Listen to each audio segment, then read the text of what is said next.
সন্ত্রাসী নুরাকে 24 ঘন্টার মধ্যে গ্রেফতার না করতে পারলে প্রয়োজনে বিরোধী দলকে পরামর্শ দেব, রাস্তায় নেমে আমার এই আমেনা বেগমের হত্যাকারীদের গ্রেফতারে সরকারকে বাধ্য করতে হবে। নরসিংদীতে আমাদের 15 বছর বয়সী একটা মেয়েকে গ্যাং রেপিং করা হচ্ছে। তারপর তার ইজ্জত আব্রু এবং পরিবারের সম্মান বাঁচাতে না পেরে তার খালু বাড়ি যাওয়ার পথে তাকে অপহরণ করে তাকে হত্যা করা হচ্ছে এবং সেটা নিয়ে কোনো আলোচনা হবে না। আলোচনা হবে আমরা কে হেঁটে যাচ্ছি অথবা কে গাড়িতে যাচ্ছি। এটা অত্যন্ত দুর্ভাগ্যজনক। এটা বক্তব্যের সাথে শুধু সাংঘর্ষিক নয়, এটা 18 কোটি মানুষের সাথে প্রতারণা করার শামিল। এটা জুলাই যোদ্ধাদের প্রতি প্রতারণা, বিশ্বাসঘাতকতার শামিল। মনে রাখতে হবে এই জাতির স্লোগান তুলেছিল উই ওয়ান্ট জাস্টিস। যদি সেই ন্যায়পরায়ণ থেকে বিরোধী দল কিংবা সরকার কেউ ভুলে যায় তাহলে ওই জুলাই যোদ্ধা যারা একটা গুলি করলে একটা সরে বাকিগুলা সরে না, তারা বেঁচে আছে, আবার 5 আগস্টের জন্য রাস্তায় তারা নেমে আসবে। অন্ধকারে থাকার জন্যই দেশ 2024-এর 5 আগস্ট আরেকবার স্বাধীন হয় নাই। যদি না পারেন দায়িত্ব ছেড়ে দেন, আমরা আলোকিত বাংলাদেশ করার জন্য সিদ্ধান্ত নিতে চাই। আপনারা লুটতরাজ করবেন, বেগম পাড়ায় আপনারা কানাডায় ঘর বাড়ি করে তুলবেন, সুযোগ সুবিধা ভোগ করবেন, আন্দোলন সংগ্রামে আপনাদের নামে একটা মামলা হবে না, আপনারা জেলখানায় যাবেন না, কোন একটা রাষ্ট্রের প্রেসক্রিপশনে আপনারা মন্ত্রী হবেন, বাংলাদেশের মানুষকে অন্ধকারে রাখবেন। সেই বাংলাদেশ আর কল্পনা করার সুযোগ আপনাদের হাতে নাই। তারা তাদের প্রটোকলের গাড়ি নিরাপদ করায় ব্যস্ত, তারা 18 কোটি মানুষের কথা ভাবে না। রমজান হচ্ছে এমন একটি মাস, 12 মাসের মধ্যে একটি মাস। এই মাসের গুরুত্ব হচ্ছে উনজিলা ফিহিল কোরআন। এ মাসে কোরআন নাজিল করা হয়েছে। যদি এমন হতো যে শাহরু শাওয়াল উনজিলা ফিহিল কোরআন, তাহলে মর্যাদা কি রমজানের হতো না শাওয়ালের হতো? শাওয়ালের হতো। রমজান মাসের মর্যাদা মাসের জন্য না, মাসের মর্যাদা কোরআনের জন্য। উনজিলা ফিহিল কোরআন, তার টার্গেটটা কি? হুদাল্লিন নাস, মানুষকে সঠিক পথ দেখাবে, সরল পথ দেখাবে। বাইয়িনাতিম মিনাল হুদা ওয়াল ফুরকান, কোনটা সত্য কোনটা মিথ্যা, কোনটা ন্যায় কোনটা অন্যায়, কোনটা ভালো কোনটা মন্দ, এটা নিরূপণ করে দেবে। এই কোরআনের সাথে একটা মাসের সম্পর্কের কারণে যদি মাসের মর্যাদা বাড়ে, তাহলে সেই কোরআনের সাথে ইঞ্জিনিয়ারদের, সেই কোরআনের সাথে সাধারণ মানুষের, সেই কোরআনের সাথে ঢাকা মহানগরীর, সেই কোরআনের সাথে আমাদের প্রিয় মাতৃভূমি বাংলাদেশের, সেই কোরআনের সাথে সরকারি দলের, সেই কোরআনের সাথে বিরোধী দলের, সেই কোরআনের সাথে 18 কোটি নাগরিকের যদি সম্পর্ক বাড়ে, তাহলে মর্যাদা বাড়বে না কমবে? বাড়বে।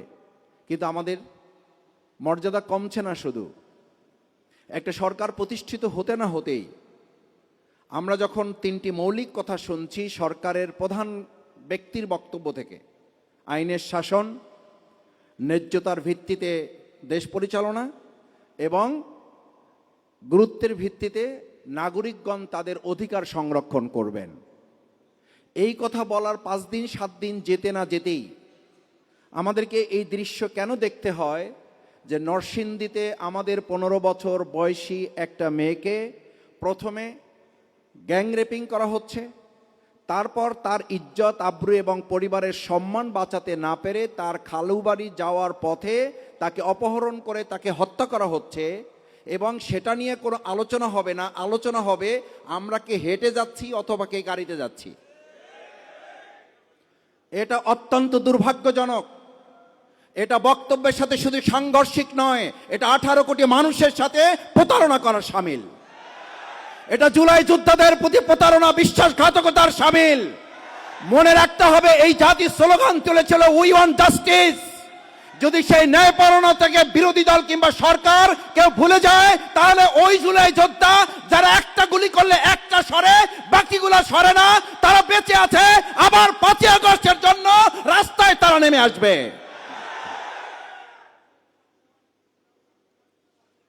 আমাদের মনে করার কোনো কারণ নাই 5 আগস্ট হেলিকপ্টারে সবাই চলে গেছে। 5 আগস্ট হেলিকপ্টারে যারা গেছে, যারা তাদেরকে যেতে বাধ্য করেছে, তারা এখনো এই বাংলাদেশে বেঁচে আছে। তারা কে হেঁটে গেছে অফিসে আর কে গাড়িতে গেছে এইটা দেখার জন্য নতুন বাংলাদেশ গড়ে তোলে নাই। তারা গড়ে তুলেছে আমাদের এই আমেনার সন্ত্রাসী নুরাকে 24 ঘন্টার মধ্যে গ্রেপ্তার না করতে পারলে প্রয়োজনে বিরোধী দলকে পরামর্শ দেব, রাস্তায় নেমে আমার এই আমেনা বেগমের হত্যাকারীদের গ্রেপ্তারে সরকারকে বাধ্য করতে হবে। বর্তমান বিরোধী দলকে গৃহপালিত বিরোধী দল মনে করে প্রথম যদি একটু হানিমুন ভাব মনে হয়, তাহলে এটাও সরকারকে মনে রাখতে হবে। বর্তমান বিরোধী দল 68 জন সংসদের সদস্য সম্মিলিত এবং তার সাথে আরও 6 জন। এই যে সম্মিলিত বিরোধী দল, এই বিরোধী দলকে গৃহপালিত কিংবা আপনাদের পরিচালিত বিরোধী দল মনে করার কোনো কারণ নাই, বরং এই বিরোধী দল হচ্ছে সেই বিরোধী দল যাদেরকে বরং মানুষ মনে করে ভোট দিয়েছিল এই বিরোধী দলকে ভোট হাইজ্যাক করে নিয়ে যাওয়া একটা সরকার গঠন করার ক্ষেত্রে ইঞ্জিনিয়ারিং করে এই ইঞ্জিনিয়ার ভাইদের ইঞ্জিনিয়ার পদবীর উপরে কলঙ্ক লেপন করা হয়েছে।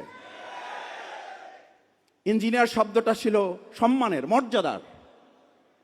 আমি এই কথাটা গাড়িতে আসতে আসতে ভাবছি যে আপনাদের সামনে শব্দটা উচ্চারণ করব কিনা। ইঞ্জিনিয়ার শব্দটা উচ্চারণ করলেই এখন আমাদের মধ্যে এক ধরনের নেতিবাচক প্রভাব তৈরি হয়, একটা ঘৃণার ভাব তৈরি হয়। ইঞ্জিনিয়ারিং শব্দটা তো ছিল আমাদের প্রকৌশলীরা দেশ, সমাজ, রাষ্ট্র, ভবন নির্মাণ, গোটা পৃথিবীর নীল নকশা, এগুলো নকশা বাস্তবায়নে তারা সহযোগিতা করবেন। কিন্তু আমরা 2026 সালের 12ই ফেব্রুয়ারি দুপুরের পর, বিকালের পর, এমনকি সন্ধ্যা পর্যন্ত মানুষ ভোট যাদেরকে দিয়েছে 4:30 পর্যন্ত, সেই 4:30টার ভোট আমরা দেখলাম যে একটা শব্দ ব্যবহার করা হয়েছে। কি শব্দ? সেই শব্দের নাম হচ্ছে ইঞ্জিনিয়ারিং। অথচ সেই ইঞ্জিনিয়ার এখানে বসে আছেন। আমি আপনাদেরকে পরিষ্কার বলতে চাই, আপনাদের এই পদ পদবীর উপরে যারা কলঙ্ক লেপন করেছেন, আপনারা 18 কোটি মানুষকে সাথে নিয়ে এর বিরুদ্ধে তীব্র প্রতিবাদ গড়ে তুলে ভোট দিয়েছে এক জায়গায়, সরকার গঠন হয়েছে আর এক জায়গায়। এর পরিণতি অতি সত্বর জনগণ আর একবার মানুষকে জবাব দেওয়ার জন্য প্রস্তুত থাকবে। কেউ সরকারি দলের বলা শুরু করেছেন, 2-1 মন্ত্রীও কথা বলতে শুরু করেছেন, কারণ তারা জানেন পবিত্র মাহে রমাজান, সংযত হওয়ার কথা, সংযম হওয়ার কথা। আমরা আগের সেই 17 বছর যে বক্তব্য শুনতাম, যদি আপনারা বেগুন না পান তাহলে মিষ্টি কুমড়া খান, যদি আপনারা এটা না পান তাহলে ওটা করেন। এখন বর্তমান বিদ্যুৎ মন্ত্রী অলরেডি রেসিপি দেওয়া শুরু করে দিয়েছে, বলছে ঋণের বোঝায় জর্জরিত হওয়ার চেয়ে অন্ধকারে থাকা ভালো। আমরা ধিক্কার জানাই, অন্ধকারে থাকার জন্যই দেশ 2024-এর 5ই আগস্ট আরেকবার স্বাধীন হয় নাই। যদি না পারেন দায়িত্ব ছেড়ে দেন, আমরা আলোকিত বাংলাদেশ করার জন্য সিদ্ধান্ত নিতে চাই। আপনারা লুটতরাজ করবেন, বেগম পাড়ায় আপনারা কানাডায় ঘর বাড়ি করে তুলবেন, সুযোগ সুবিধা ভোগ করবেন, আন্দোলন সংগ্রামে আপনাদের নামে একটা মামলা হবে না, আপনারা জেলখানায় যাবেন না, কোন একটা রাষ্ট্রের প্রেসক্রিপশনে আপনারা মন্ত্রী হবেন, বাংলাদেশের মানুষকে অন্ধকারে রাখবেন। সেই বাংলাদেশ আর কল্পনা করার সুযোগ আপনাদের হাতে নাই।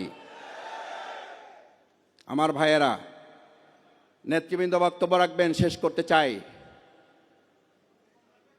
রাস্তাঘাটে রিক্সাওয়ালা, সম্মানিত শ্রমিকবৃন্দ পর্যন্ত আমাদেরকে এখন বলে, কয় স্যার, এই যারা মন্ত্রী টন্ত্রী হয়েছে, এক অধিকাংশই তো 2024 সালের 5ই আগস্টের পর পর্যন্ত না, তারপরেও তো এরা আসার সময় 100 বার চিন্তা করছে, আসবো না, আজকে না কালকে, কালকে না পরশু, পরশু না তরশু। এই আসা যাওয়ার মধ্যে যারা বাংলাদেশকে অনিরাপদ রেখে নিজে এবং নিজের পরিবারকে নিরাপদ রাখার স্বার্থ হাসিল করেছে, তারা এখনো তাদের স্বার্থ হাসিল করবে বলেই আমার আমেনার বিচার হয় না, আমার হাজারীবাগের সন্তানদের আসামিদের গ্রেপ্তার হয় না, আমার 6 বছর শিশুদের দর্শিতার গ্রেপ্তার হয় না, কারণ তারা তাদের প্রটোকলের গাড়ি নিরাপদ করায় ব্যস্ত, তারা 18 কোটি মানুষের কথা ভাবে না।